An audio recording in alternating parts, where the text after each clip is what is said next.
शिव और बाकी सभी नरसिम्हा टेम्पल से वापस महल में आ जाते हैं और तब शाम को उनसे मिलने आते हैं प्रिंस सरपद्मन।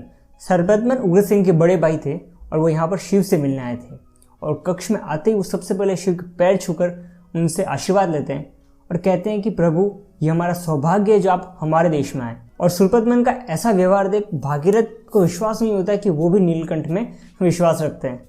सुरपद्मन शिव से कहते हैं कि प्रभु, आपको तो पता ही होगा कि कल मेरे भाई उग्रसेन को किसी ने मार दिया है और मेरे पिताजी को लगता है कि इसमें अयोध्या का हाथ है, पर मैं ये नहीं मानता हूँ। और मुझे उग्रसेन की लाश के पास ही सिक्का मिला था जो शायद ठीक उसी की तरह है जो आपको उस दिन उस नागा के पास से मिला था। तो तब शिव उस सिक्के को अपने हाथ में लेकर देखते हैं और गुस्से से अपनी मुट्ठी बंद करके पूछते हैं कि क्या वो पकड़ा गया।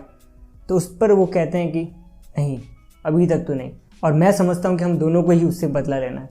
तो जब आप उसे ढूंढ लें और उससे लड़ने जाएं तो आप मुझे तब ज़रूर याद करें, क्योंकि मुझे भी अपने भाई का बदला लेना है। शिव और बाकी सभी बड़ी शांति से मगध से निकल पड़ते हैं और क्योंकि अब वो नदी के रास्ते चल रहे थे तो उनकी सेफ्टी के लिए बीच में होती है एक रॉयल शिप जिसमें शिव और बाकी सभी रॉयल पर्सन होते हैं और उसके चारों तरफ से घेरे होते हैं दूसरे शिप्स। और सबसे आगे वाला शिप सामने से प्रोटेक्ट भी करता था और बाकी सभी शिप्स की स्पीड को मैनेज भी करता था। बट लीड शिप का जो कैप्टन था वो अपनी स्पीड को मैनेज नहीं कर पा रहा था, कभी बहुत स्लो तो कभी बहुत फास्ट।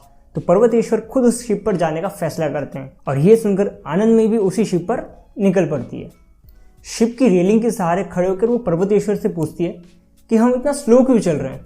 तो पर्वतेश्वर कहते हैं कि ये हमारा नेवल डिफेंस सिस्टम है और अगर मैं इसको आपको समझाने बैठूंगा तो इसमें मेरी पूरी ज़िंदगी निकल जाएगी।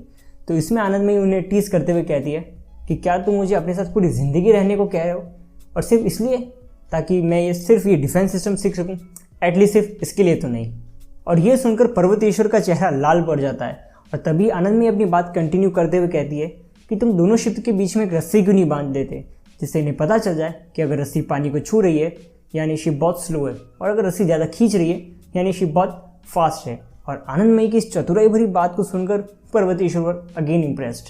और तभी आनंदमयी पर्वतेश्वर को हाथ को छूने की कोशिश करती है तो पर्वतेश्वर अपना हाथ झटक के एकदम से पीछे कर लेते हैं और कहते हैं कि मैं किसी भी स्त्री को छू नहीं सकता और आपको तो बिल्कुल भी नहीं, क्योंकि मैंने ब्रह्मचर्य को अपना रखा है। और वो यह कहकर वहाँ से चले जाते हैं।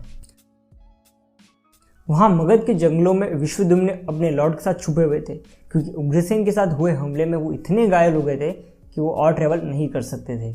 और विश्वद्युम्न को जंगलों में से कुछ आवाज़ आती है जिससे वो सब सतर्क हो जाते हैं कि कोई उन पर हमला ना कर दे। बट तब उनसे मिलने आई होती है उनकी क्वीन और उसके साथ उसके 50 नागा सोल्जर्स। वो आते ही सीधे अपने भांजे से मिलने उसके कक्ष में जाती है और उसे इस हालत में देखकर उससे कहती है कि तुम्हें इतना रिस्क लेने की कोई ज़रूरत नहीं थी, तुम सबको तो नहीं बचा सकते। तो उस पर और कहता है कि मौसी वो उस बच्चे को उससे छीन रहे थे और अगर मैं वहाँ नहीं जाता तो वो उसकी माँ को मार देते, और एक माँ जो अपने बच्चे को बचाने के लिए अपनी जान भी देने को तैयार हो, उसे बचाना मेरा कर्तव्य है। तो तब वो कहती है कि अब तुम यहाँ और नहीं रुकोगे, हम अभी पंचवटी के लिए निकलेंगे। अब 3 हफ्ते के लंबे सफ़र के बाद सब पहुँचते हैं काशी। पूरे भारत में काशी जाना जाता था अपनी स्पिरिचुअलिटी के लिए, और काशी बना हुआ था गंगा के वेस्ट साइड पे।